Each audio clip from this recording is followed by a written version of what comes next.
Good morning and welcome back to Community Couch Time, a daily talk show where we talk about things that are important, things that are happening in our community, in our state, in this country, and internationally. Oftentimes, the topics that we discuss are ones that others aren't talking about. And the question is, why aren't we? And so now a word from Ms. Wallace. Good morning, great minds and good people. I'm Miss Tiffany Wallace, and thank you for having me for Community Couch Time. Now, let's start the discourse. Good morning and welcome back to Community Couch Time. How are you, Ms. Wallace? I'm doing good, Ms. Cardona. Enjoyed my MLK Day yesterday. It was wonderful. Yeah. Did some martial arts kind of training. I'm super new to this, okay? Not that great, low standards, but I'm a beginner and I'm proud of myself just for trying. So that's great. It was really great and fun to spend time together. How are you doing? How was your MLK Day? My MLK Day was really good too. My husband and I went for a really long walk and we listened to the MLK speech when he's speaking against Vietnam War, which was really insightful for me because I've done a lot of organizing with the commemoration of the Chicano moratorium, which is when Chicanos here in East LA, thousands and thousands and thousands of Chicanos from all over the U.S. came to East LA to protest the Vietnam War. So it was a good MLK Day in that regard. But today is really interesting because it's literally the last day of the 45th administration. And so we're moving into the 46th presidential administration tomorrow. And so, of course, there's so many things that have been happening. There's some things to worry about, and there's some things to be really excited about. So I just kind of want to talk about that. What are you excited about, and what kinds of things are you kind of hesitant about that you hope to see happening over the next, few years? Well, I'm really excited that there's going to be a change because I feel like with the last administration, the focus on education was really not what I wanted it to be, not where a lot of people wanted it to be. And there was just so much, I think, increased violence and hate crimes against different communities and pretty much every people of color community. And so that was really made me very upset and scared. But I did notice that a lot of people came together, and my partner actually is Vietnamese. Mm-hmm. And so Dr. Martin Luther King Jr. Day is really a day that kind of brings a lot of solidarity with so many different groups because of his fight for civil rights for every group of people and poor people particularly. So I'm hoping that we can continue to fight for things that we believe in that are really important to us, and just build off the gains that have happened from this last summer of 2020 and increased respect for people. So I'm and rights and justice and resources and all of those wonderful things that we love that help our communities. So exactly. What about you? What are your hopes and dreams for the future? Well, I know that, you mentioned education. So the person who was a Secretary of Education before is a billionaire who, her own children went to private schools, which that's fine if you choose to, send your child to private school. But it just means that you're disconnected from public school education and the needs. And so I'm excited about the fact that Miguel Cardona, his last name happens to be Cardona. He's a Puerto Rican who will be in charge of education, Department of Education. I'm not really sure on his, political views. I know just a little bit about him, but I'm excited about the fact that he is very much pro public education. And so that, that makes me feel really good. And I'm also really happy about in the first 100 days, there have already been talks about shutting down the Keystone Pipeline, right? Which is, detrimental to the environment. It's disrespectful and desecration of Native American lands. And just so many other things. So I'm excited about that. That really kind of blew my mind that was going to happen. And so many other things that are going to be happening. But one of the things I'm worried about and hesitant about is I've been hearing that that the new administration is talking about an 8-year path to citizenship for undocumented people.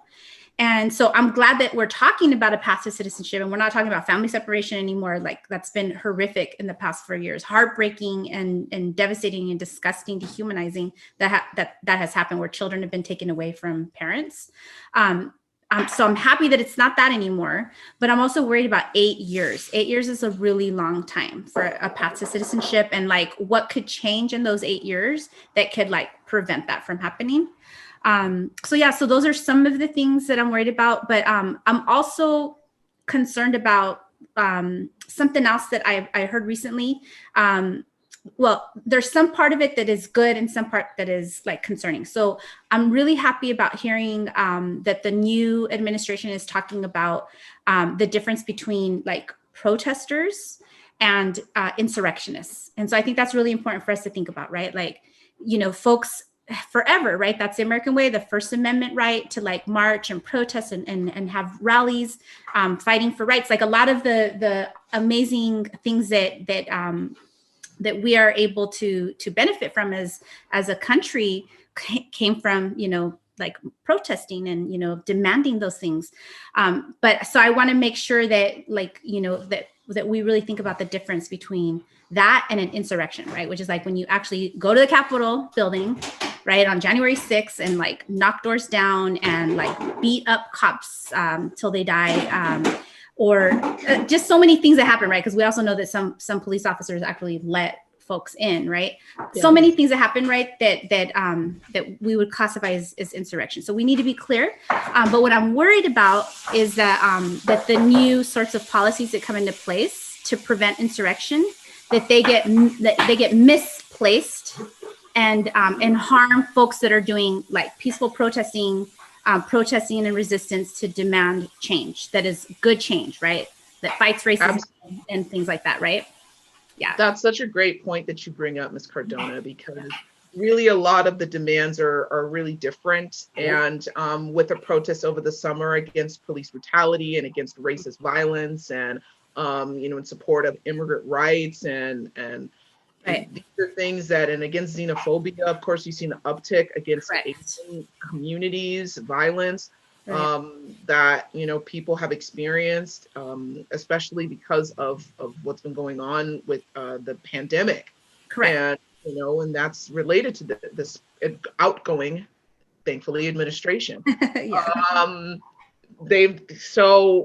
But really it's important to distinguish that because on one side, from my perspective, and I'm sure people think differently, it's people who are fighting to not be harmed by the police and to not have kids be in cages and to not be blamed for a virus that they didn't create just because they're Asian or just because of their ethnicity, or to be racially profiled by people and harmed because of it. And these are such minimal demands. To say that a life matters is very minimal, because when we are on this planet, our life just matters, just being alive.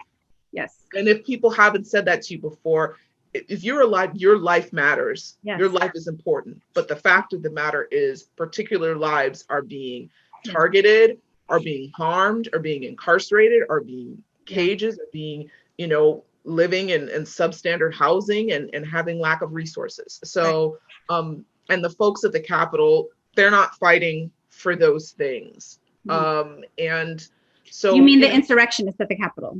They're insurrectionists at the Capitol. Okay. Yeah. Mm-hmm. Yeah. Because there's some amazing people at the Capitol, right?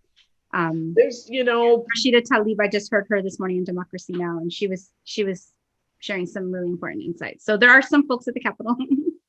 Right. And I'm talking mainly about the folks who stormed the Capitol and were allowed in by the police from the footage that I have seen and has been talked about on major news outlets. And there's even a discussion of them knowing the floor plans. They were given tours the day before. Right. And, amidst all of this, the health dangers, have done that. And so it's important that we talk about these things, and it's hard to talk about, but really, I think no matter what administration it is, our dreams our hopes for the future are really, really important. Whoever's in charge for us to let people know about it. For all of you out there, I really want you to think about, like, it doesn't matter that you're in high school and that you're still young. Like, you are agents of change. Like, you're powerful right now already. And so for our community couch time daily journal question, we want to know from you, like, what you would like to see change with this new administration, with, you know, all of the changes that hopefully are going to take place starting tomorrow. Thank you, Inla Ketch. It was great talking to you, Ms. Wallace. My catch. I forgot my mug. There you go. I'm with you.